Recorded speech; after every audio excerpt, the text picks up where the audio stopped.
hope you guys are getting your questions all set. But I'll start off the ball with our first question. So Ramona, what has life been like since you won the World Champion of Public Speaking? Oh, what has life been like since I won the World Championship of Public Speaking? First of all, I want to thank all my club members. I really want to thank all of you guys. You all have been so very supportive from the club contest all the way to the district level contest. I wouldn't have been able to make it to the district contest if it was not for Hiromi. She gave me a ride there, so thank you very much. And I have to thank Charles and his wife for showing up every single contest and giving me words of encouragement and emails of encouragement and just love. And I really appreciate that because your nerves, who's competed before? The nerves. You're nervous, you don't know what you're expecting, you practice, and you know how it is before a competition. And just to see you guys, it was always comforting, and it always brought my stress level way down. So thank you so much to everybody in the club who gave me feedback or helped me do anything that I didn't do before. And I really, really, really have to say thank you to you, Heidi. Because she was just amazing. She opened up her home to me and let me practice for hours. And I actually remember I was recording it because I was showing my sister the Marco Polo, and I was recording it, and I watched it the other day, and I was freaking out in your living room. I was freaking out. And you just were so patient with me. You gave me such good feedback. And even the night before the contest, ooh, I love you. I was on the phone with her. She went over my whole speech with me. So just the time and dedication, I really appreciate that. I would not have been here without all of you guys' help. And one more special thanks, of course, my son, but of course, my big sister. I was living with her during that time period, and she's been such a support system for me and my son since we've been in Houston. I mean, this year has been amazing. I came down here with nothing. Now I'm about to resign from teaching after just 6 months. I started my own business. I'm ascending because I have a great leader, and she's going to make a wonderful president, and I can't thank you enough. So. I'm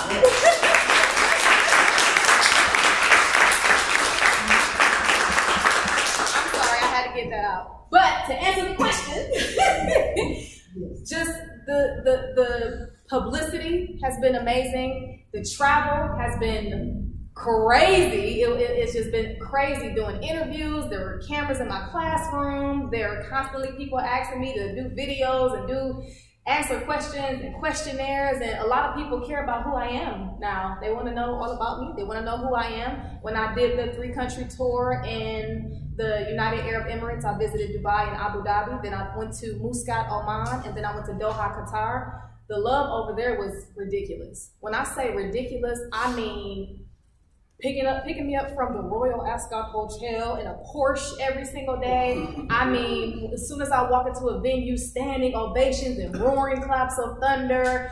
I was Beyonce over there. And so, unfortunately, I had to get myself in shape because as soon as I came off of that 3-country Middle Eastern tour, I went to College Station. And I walked in and everyone was sitting down. And I'm like, you guys not gonna stand up? But I'm like, I have to, ego.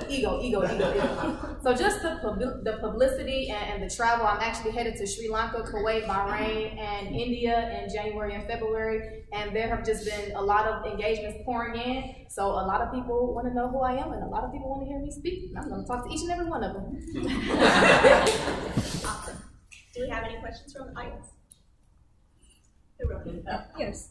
I noticed before you speak, you look at the audience first, and then right a second later, you are so into your speech, just like you did in the international contest.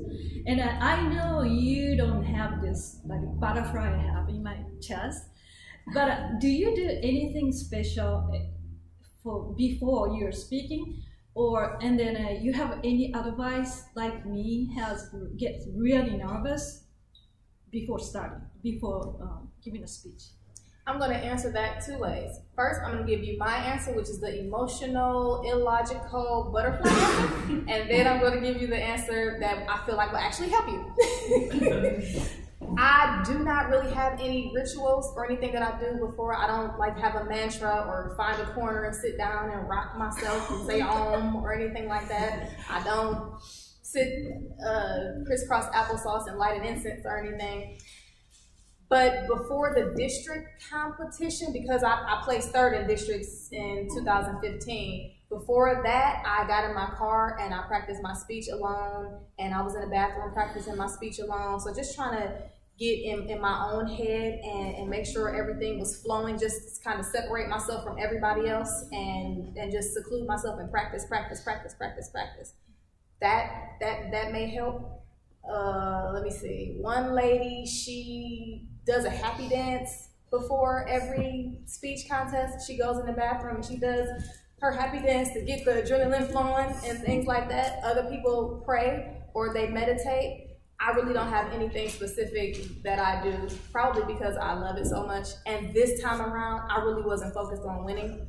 I just wanted to learn, grow, and have fun. So I don't have any rituals, but for some people, they go to a silent place, they practice their speech alone. Some people do meditate or pray. Some people go in the bathroom stall and do a happy dance. Thank you. You're welcome. Thank you. I know nobody ever goes into a contest expecting to lose, but at what point did you really think you had a really great chance of winning? Never. This time around, never. This time around, at every single level, I really just went in to just learn, grow, and have fun. Because I knew the last 2 times that I competed, I went in like, oh, I'm gonna win it, oh, I got it, and I didn't have it. And so this time around, at every level, I refreshed. I reset myself. I never went in saying, I'm gonna win, I know I got this. Because the higher you go at each level, speakers are so amazing. Even at the finals level, it was like, oh my gosh, I'm speaking next to this person and this person and that person. Like I was in awe of the speeches there. So I never really, it wasn't even in my mind this time around. I do have to mention that even after, because I was watching the speech live, and there was like all these different comments that, oh, Ramona's got it, Ramona's got it, Ramona's got it, and I'm texting her that, she's like, so even up to the end, when everybody was like, oh, Ramona's got it, you know, she was still, and I think if you watched when they announced the winner, if you see her reaction, you know that she didn't believe that she got it. So, anyway, Charles. Yes, and this question you've partially answered already, but my question is, do you feel like your emotions were any different at the international stage versus some of the other levels? Yes. And if they were, how? Yes. What emotions? I felt like, you mean like just during giving the speech? No, before the speech. Nervousness, excitement, confidence.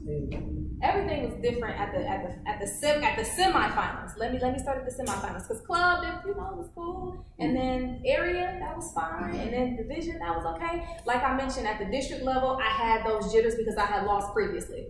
And I was like, oh, if I lose again, I'm gonna be a 2-time failure. My life is over. But then when I won, I was like, yes. But at the semifinals, I've never been to the semifinals before ever. I didn't know what to expect. I heard horror stories about people trying to sabotage other people and people trying to get in your mind mentally. And unfortunately, that actually happened. And I think I shared that story with you all before about the older gentleman who came and said, hey, you know I'm going to beat the pants off you, right? And like, why would you say that to me? So that was kind of nerve-wracking. And then in my semifinals round, it was all men. And I love men very much. I think men are amazing. I do. But sometimes when you're surrounded by older gentlemen in suits, and some of them have been there 12 and 10 times before, I was a little intimidated. And then for him to say that, it was like, oh my goodness, I don't know what I'm going to do. So that at that level, it was kind of like, because I'm in a room with 106 other top speakers. These are 106 of the top 106 speakers in the world. And I had never seen that international aspect of the speech contest, because it's the international speech contest, but at club, area, division, district, it's all Texas, all Houston. Then I got there and it was just like, oh my gosh. So I was a little overwhelmed.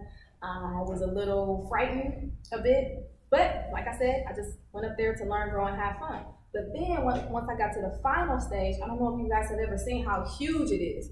It's massive. I can't really explain how big that stage really is. And so then I was in awe. I was just looking at the Marco Polo that I sent my sister the other day when I was there like, oh, there's 2,000 chairs behind me. And the curtains, it was just like this big blue ocean. It was just like a vast, vast stage.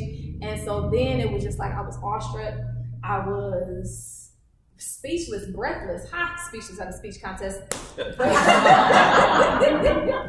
I became a fan because I had seen so many people on YouTube doing this, and it's like, oh my goodness, I'm about to do this myself. And so as I got higher and higher into the competition, the emotion started to shift. It started to be like larger than life. You are very passionate about public speaking. When did you know public speaking is your dream, something you want to do for the rest of your life?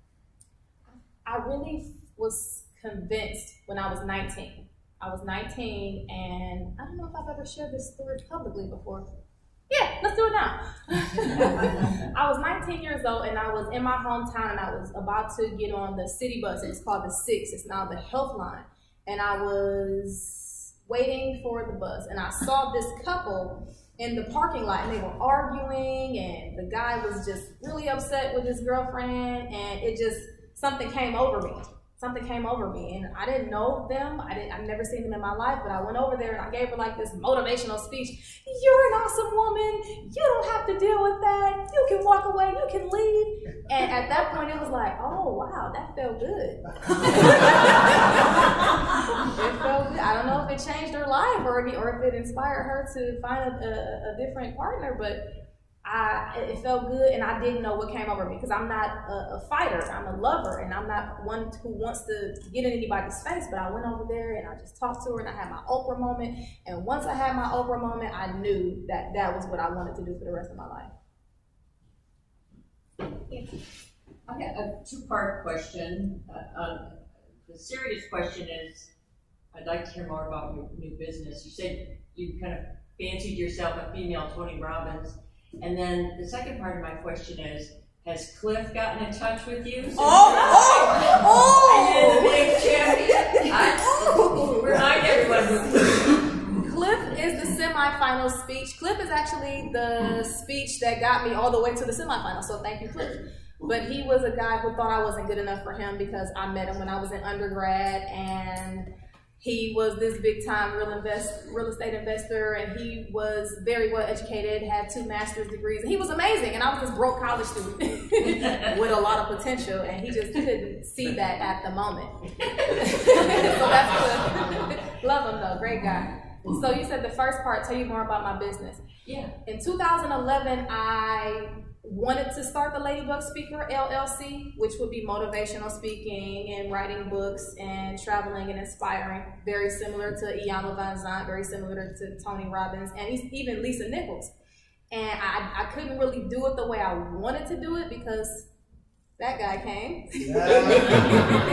And so I kind of put it on the back burner like we sometimes do with our dreams. We have dreams, we have big dreams, we want to do them, but we put them on the back burner. Because sometimes it can be fearful, it can be frightening. So I put it on the back burner for a long time. I always spoke a little bit here, spoke a little bit there, tried to get some type of recognition, some type of accolades. Please let me speak, but I kind of put it on the back burner. And when I got the teaching position, it was like, okay, great, I'm a teacher now. I'm going to teach for like 5 years, and I'm going to get stable, and then I'm going to really launch the Ladybug Speaker LLC. But the universe has a way of shifting, and you plan and the universe laughs, or whatever you believe in, you plan and it laughs. And so now that I have the platform of the world champion of public speaking, I have to launch it now. So my last day in the classroom is going to be Thursday, December 20th. I resigned early, and I'm going to start speaking full time. I'll be subbing a little bit just to keep food on the table. But I have a lot of speaking engagements coming up in 2019. Like I mentioned, a lot of travel, and that is the Ladybug Speaker LLC. As far as Cliff, does he know about your business? listen, Nancy. When I won the World Championship of Public Speaking on August 26th, I went back to my hometown the next day, and there was a bunch of press releases, and everybody knew that we were going to have a meet and greet. The first person at the meet and greet was Cliff. The first person at the meeting, let's take pictures with your trophy. Let's take selfies on Instagram. I said, whoa, okay, where were you when I was in college? Now I'm doing this and that and things like that. So it's a thing of now that you feel like I'm successful, now you feel like it's a good time, but I'm so bitter and sour from that I'm like, you know what, give me a moment, and maybe I don't know. But he's supportive now, how about that? Oh. He's supportive now. Right. I'm just curious, how many levels of speech contests did you go to after district? And how many different speeches did you have to give? After the district level, it's just the semifinals and the finals. Okay. So I did the same speech for all of them up into the semifinals, and then you have to do a completely different speech at the finals. And had you already prepared what that speech would be if you made it to the finals, or did you sit down that night and write one? Funny story. Usually when you win at the district level, that's when you start preparing your final speech. And I did. I had a speech. It was called, what was it called again? When I was 25 or something like that. If I knew then what I knew now or something like that. And I was going to talk about how when I was 25, I thought I knew everything and I had all the whole world figured out, but I didn't. And I wrote that in my living room in front of my laptop. And I just knew that was great. But when I got to the semifinals and I made that connection with the audience, I knew that speech wasn't going to be the speech that is going to really take it to that championship level. It wasn't a championship, a world championship speech. So that's when I panicked and called Heidi. Because I decided to throw that one away. I said, Heidi, oh my goodness, what am I going to do? She said, go to sleep. Go to sleep. Go to sleep. Don't think about it. Go to sleep, relax, lay down, take a nap. And so that's what I did. I went to sleep. I took her advice. I went to sleep. And when I woke up Friday morning, all the ideas just started coming to me.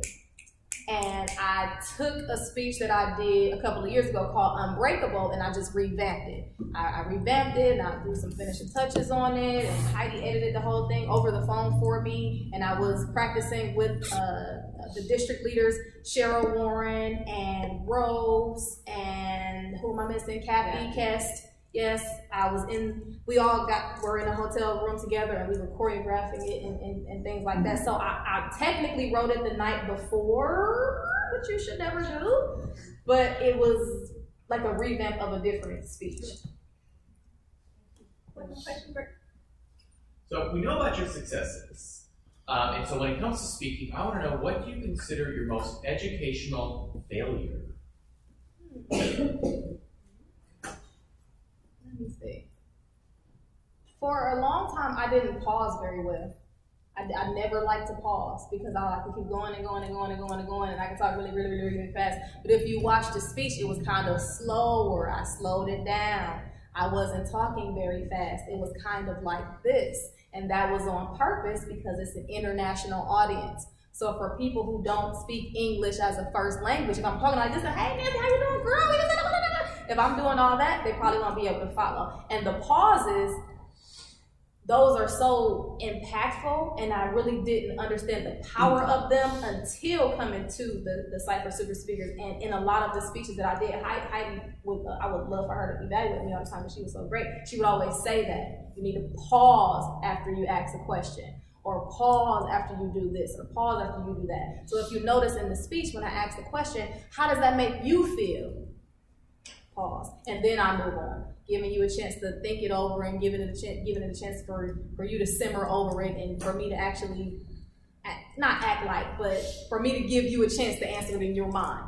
So I was never really good with the pausing or with the pace. So to wrap up, is there anything that you would just like to share with the group as an inspiration to encourage everybody to get out there and speak more? Yes, but can Ryan ask his question first? Oh yes, Ryan, I'm sorry. No. Ryan, what's your question? Are you used to people going like, remember, do this, do that, remember, go here, do that? Well, you do it to me all the time, so I'm used to it. Well, you said words of inspiration? Our club is so important. Our club is the foundation of everything that we do. It's so important that we take our club very seriously. When I was over in the Middle East, they really, really take pride in the Toastmasters Club. They celebrate milestone meetings. I think we're on like meeting 1300 or something like that. That's amazing. We're one of the legendary clubs in the world. A lot of clubs are new. We have to make sure that Toastmasters is not an option, but it's a part of our everyday life. It's a lifestyle. We have to make sure we are stepping up into leadership roles. We have to make sure we're inviting guests. We have to make sure we're encouraging one another. And we do a really good job of that. But there are always ways that we can make our club even more amazing. With a title, a club name of the Cypher Super Speakers, we especially live up to it now since we have the world champ. But we are the super speakers. And we have to be super in everything that we do. And so let's just make sure we're giving our all to our club and to our club members like we already have been doing. And Toastmasters is really just the foundation of so many things. And a lot of people's lives are changed by becoming a member of Toastmasters. And I happen to be one of those people who has a significant life change. So I really just encourage you guys to continue to give your all and take it as far as you possibly can and get your awards and get your recognition and get your leadership and continue to support each other. Thank you for being here. And Ramona is going to still be here during the party, so if you have any other questions that you weren't courageous enough to ask her, definitely approach her afterwards because she's wonderful to talk to, and thank you so much for being here and sharing your